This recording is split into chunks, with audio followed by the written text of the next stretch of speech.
Hi, it's Elpida, the Mystical Mama, and welcome to Self-Care Sunday. Okay, self-care has been a big buzzword now for about a decade now, okay?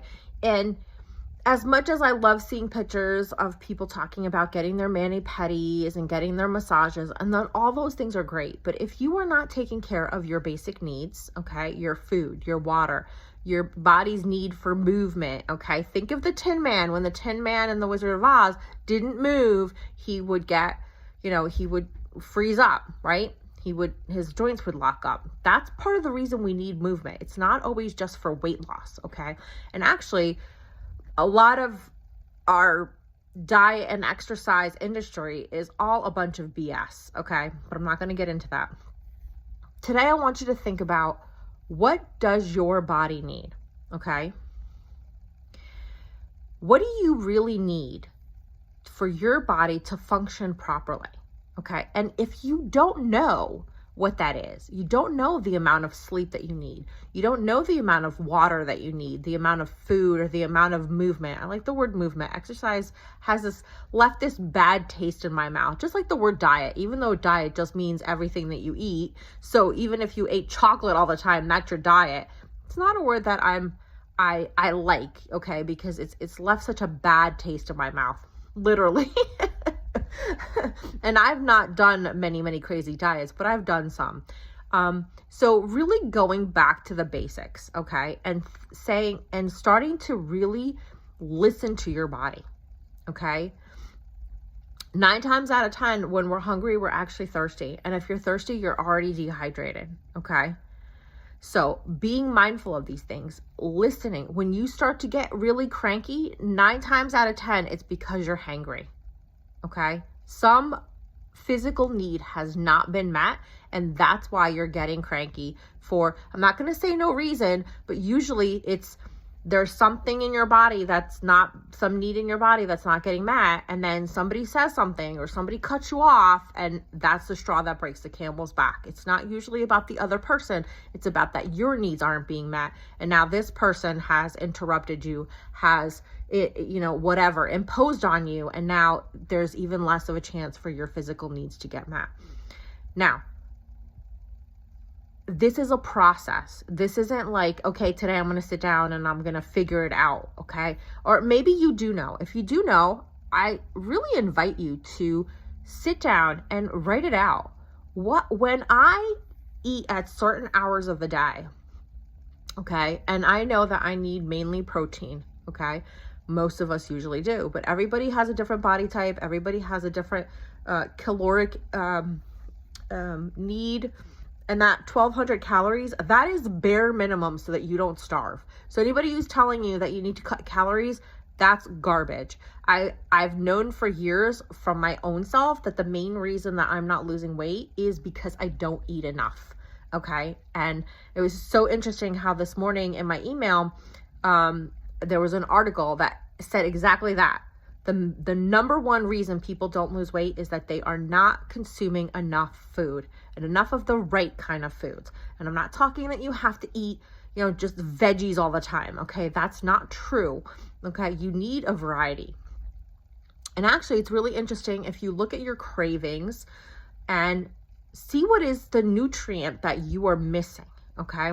I was working I had a client a long time ago who was a health coach, and I was just like, this would be the coolest thing for you to actually give people the layout of, like, if you crave chocolate has these nutrients, here's another way that you can consume these nutrients, because our bodies and our minds are always communicating, right? They have their own communication, right, through our nerve endings and the synapses that are firing and the wiring that's in there already unconsciously being taken care of. So when we are craving something like chocolate, it's because our body is craving a certain nutrient, okay? And our mind's like, okay, how can I get this, obstinate human to get this nutrient in a way that they're going to respond? And so if chocolate is one of your weaknesses, and I really don't consider it a weakness, but anyway, is one of the ways that you can get this nutrient, and it is the fastest, easiest way to get you to consume that nutrient. Your body's going to make you crave chocolate. Now, there's nothing wrong with eating chocolate, and I'm not saying that you have to eat dark chocolate and all that stuff. I would definitely go for the highest quality chocolate that you can, where it's got the most natural ingredients. You might want to look for something organic. You might want to look, it depends upon your budget and your taste. Okay. But everything in moderation, honestly. Like when I stopped making chocolate this forbidden fruit, and I was just like, I can have chocolate every single day, but I'm going to be mindful of the amount that I consume. It became, I didn't want it anymore. I mean, it doesn't mean that I don't consume chocolate at all. It just means like it's not the forbidden fruit. It's not, my body doesn't crave it all the time, right? So just being mindful of that, being mindful of your cravings, and also being mindful of when are the best hours for you to eat. Not everybody is a freaking, 7 a.m., noon, and 6 o'clock, right? That is more of the industrial revolution. We need, to have certain schedules so that we make sure that the factory and the offices are constantly working, right? That is not normal way to eat for most of us. Like I know for me, I'm more of an 11, 3, and 6. That is my natural pattern. And the way that I figured it out was just really noticing when am I getting hungry, okay? And actually eating a little bit before that. If I have a call at 11, I'm going to have my breakfast at 10:30. If I have a call at 3, I'm going to have my lunch at 2:30, right? So that I make sure that I'm eating before I get into that call, because that call's going to last an hour, it's going to last 2 hours, and then you're not going to eat and you're going to be cranky. And also, it's kind of hard to concentrate when you haven't had enough food, especially enough protein in your diet. Being mindful of the water. I have this cup here that I actually got, and my little purple cup. Got a little glow in the dark sticker from one of my kids, and it's literally on my nightstand all the time. Okay. It just has water in it. Once a week I throw it through the dishwasher, and literally every time I get up, I'm picking up my cup.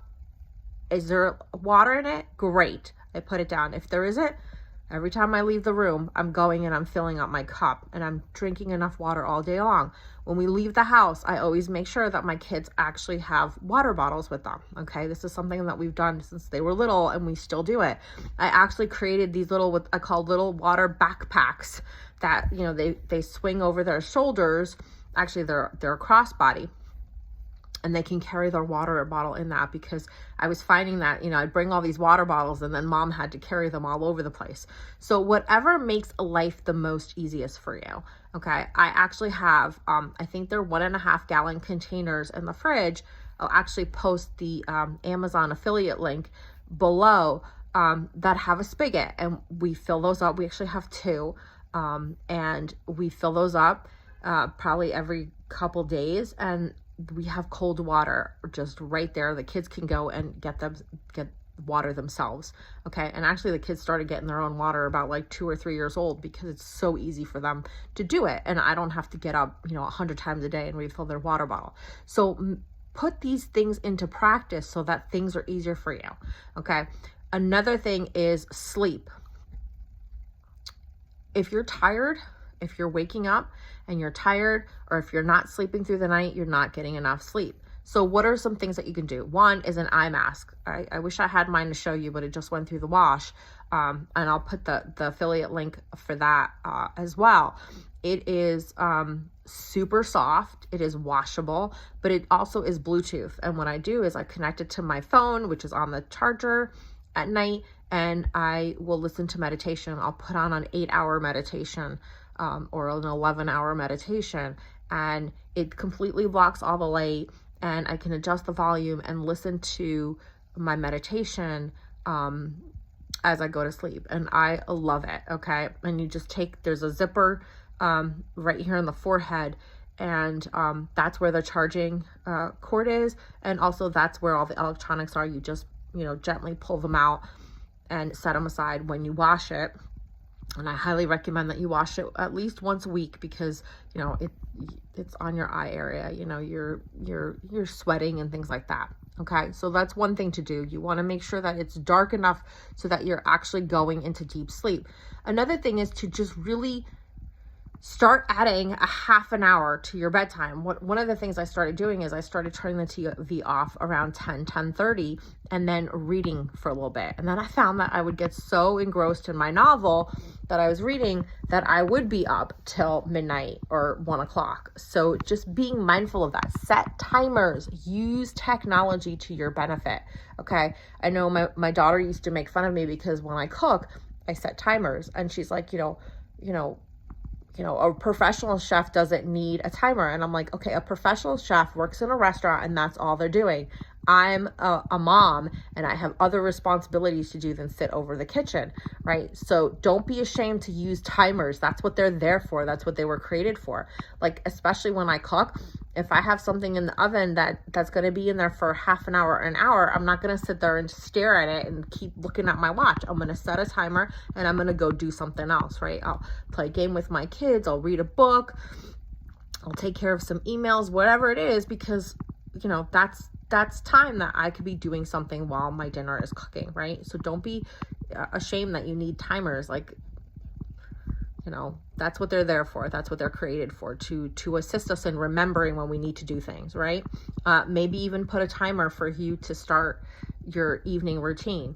Another thing I do is every morning and every night, I have certain yoga poses that I do that help stretch, they help calm. That's part of my movement, all right? And they're super easy and they're super quick, and it's literally 6 poses. I go through them in pairs. Actually, I'll just share them real quickly, and I do them in reverse order. So the morning, what I do is I start with Happy Baby and Reclining Goddess, because I'm laying in bed. I move into Child's Pose and Cobra. So I alternate between those two, usually 3 to 5 times. Sometimes I'll do it longer. It depends how I'm feeling, what's going on, if the kids are yelling for breakfast or whatever. And then I'll move into Cat and Cow. And they are the basic, bare minimum. If I do no other movement all day long, other than daily living, I do that. And then in the evening, I reverse it. So I'll start with Cat and Cow, I'll go to Child's Pose and Cobra, and then I'll end with Reclining Goddess and Happy Baby, and then it's lights out, okay? So it doesn't have to be a long time, and it doesn't have to be very complicated. There's so many videos out there here on YouTube. There are so many resources that you can take advantage nowadays to help you with these things. I'm sure there are trackers for sleep. I'm sure there are trackers I know there's many trackers for, your food intake and your water intake. Use them. Use every tool at your disposal, because it takes time for something to become a habit, okay?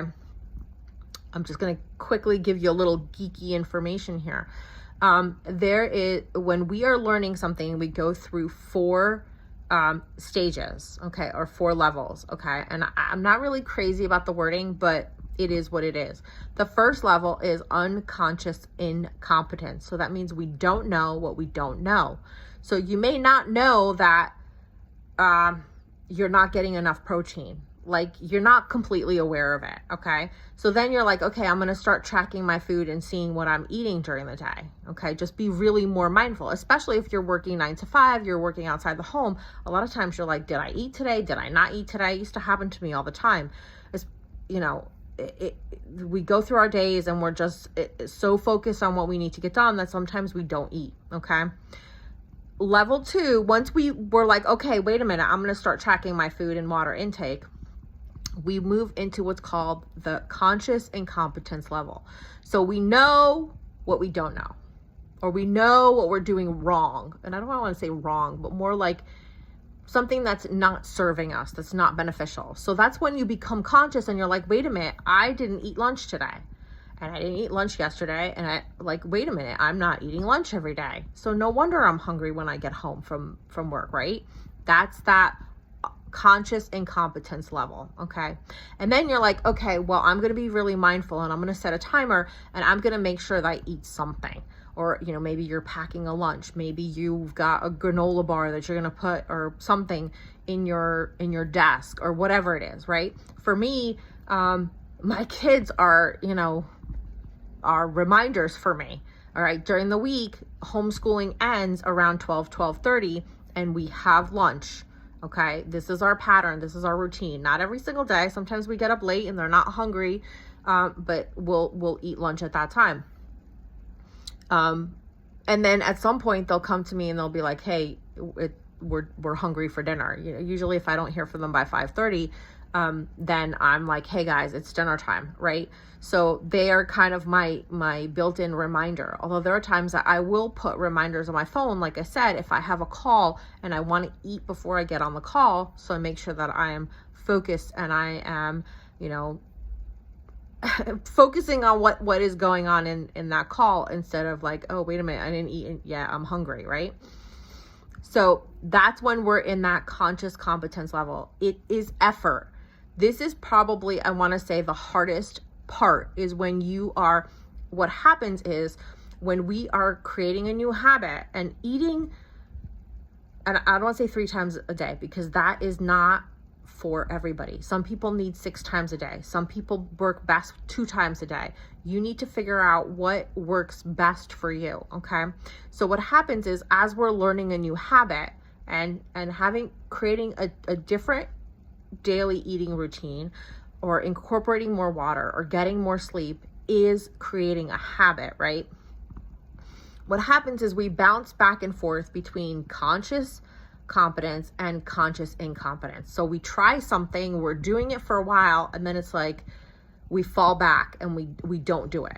We skip a day and then we get off our rhythm, right? We get out of the habit. And then we're like, okay, well, why didn't that work for me? Or why couldn't I sustain that? Why couldn't I be consistent? Well, was it something that's natural to you? Are you eating at the time that feels good to you when you're actually hungry? That's really important. Forget the whole, breakfast, lunch, and dinner thing. When are you hungry? Start tracking that and start eating during those times. And then when you find that rhythm, it will be easier for you to just naturally eat that time of day, okay? At first, you may have to create a schedule. You may have to have a timer. There's nothing wrong with that. But once you start honoring your body's needs, it becomes automatic. You will be tired at the time that your body's like, wait a minute, we got to shut down because we need, 8 hours, 10 hours, 12 hours. Don't be ashamed of that. We are all different, okay? It's okay if you need more hours of sleep. And certain times of the month, especially for women, we need more time. I know when I was pregnant with my kids, oh my God, sometimes I would sleep 18 hours.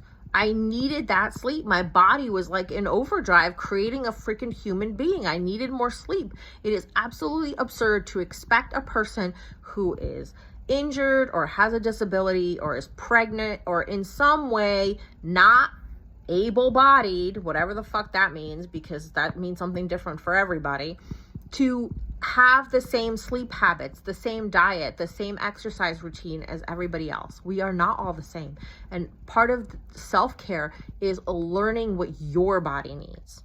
Okay? What does your body need in order to work optimally? For you to feel alive, for you to feel refreshed, for you to feel fulfilled, for you to feel restored and refreshed when you get up in the morning. Okay, that is more important than, oh, I'm an adult, I shouldn't be going to bed at 9 o'clock. Trust me, I've had that conversation in my head. But there's some fucking days that I'll literally go to bed at 6 p.m. and won't get up till 9 o'clock the next day. And usually that's when I go way too many days not getting enough sleep. Okay, so usually when people give up is when they're toggling back between that conscious competence where they've started a habit, they've started a new routine, and it's going well, and then they miss a day or two and they bump back down into conscious incompetence. The key to that is just to keep going.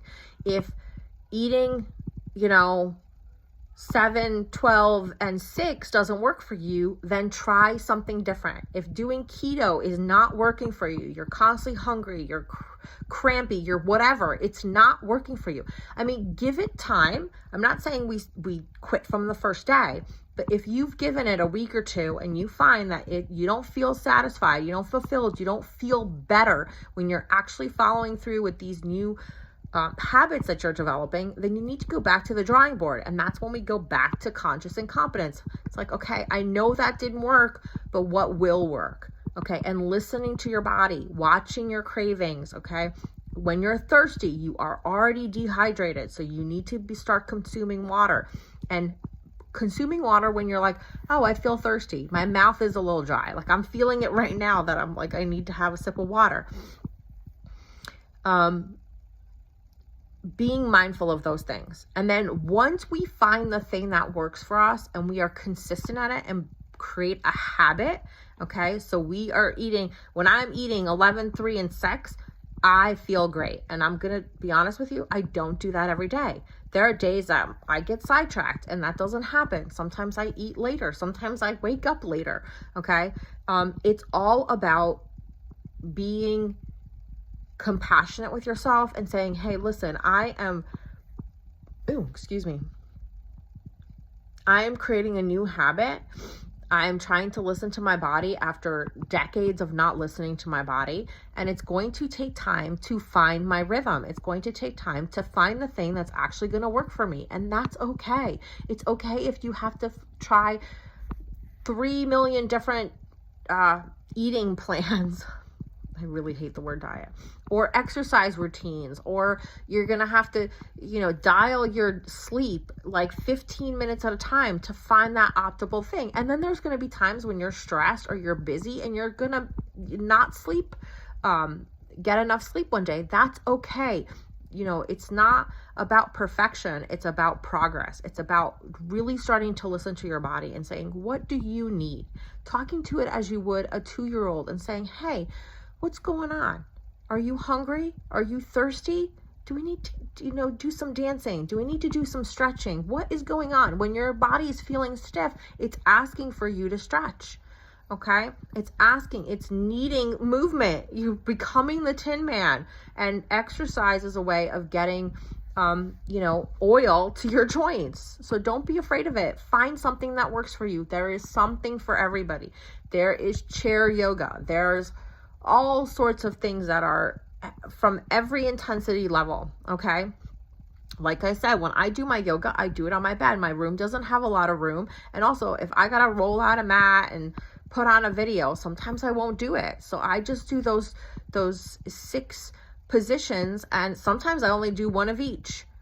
But I do something every single day, and I do it twice a day, because if I find that when I do that, I feel like I've listened to my body. And the more I do it, the more it's become a habit. So now it's very rare that I skip a day. Okay. It's usually like a child will come bouncing in here and need something right away. And then I'll get up, and before I know it, the day has gotten away from me. Okay. But that happens very few and far between. My sleeping habits, I'm still working on. My eating habits, I'm still working on. Water, I'm a champ. There are very few days that I miss water. Sometimes when I go out to run errands, I won't take a water bottle with me because I'm, distracted. I'm looking for my list. I'm getting my stuff ready. And those days I will find that I don't consume enough water, but those are few and far between. So celebrate that. Celebrate the fact that, hey, I got this dialed down. I know what I'm doing. It's a habit. And when you miss a day, don't beat yourself up. Just get up the next day, keep going. All right. And just be mindful, because at some point, if you stick with it, if you find the right plan, routine, whatever you want to call it, right, habit, and you're patient with yourself and you're compassionate with yourself and you create some sort of consistency. Like for me, I started out with to-do lists. We're literally, even now with my yoga, because I was missing too many days, I started a checklist. And it's like, I don't get upset if, I don't check off every single check every week, but I'm finding that there's very few checks that, X's where I missed a day rather than checks. And at some point I will get to that place where I won't need to do that anymore, because it will be a habit. I'll be in that 4th level of learning, which is unconscious competence, which is autopilot. I love to call it autopilot. At both ends we have autopilot, but is it serving you is the difference. So today, as you're getting your mani-pedi, or as you're getting your massage, start thinking about what else does your body need. Are you eating properly for your body? Okay. Are you eating the appropriate things at the appropriate time for you, for your genetic makeup, for your biological needs? Are you getting enough movement in your day? Are you getting enough water? Are you getting enough sleep? Those are the things that are really make a difference. When those things are dialed in, when you are more days than not honoring your body's needs, you are telling yourself that you are worth it, that you deserve all the things that you desire, because that's where it starts from. Believe it or not, if you could have millions and millions of dollars, if you are not taking care of your physical body, you will never feel fulfilled. And it's not just your physical body that has needs, but we'll get to that. All right. You guys have a great day and take care of yourself.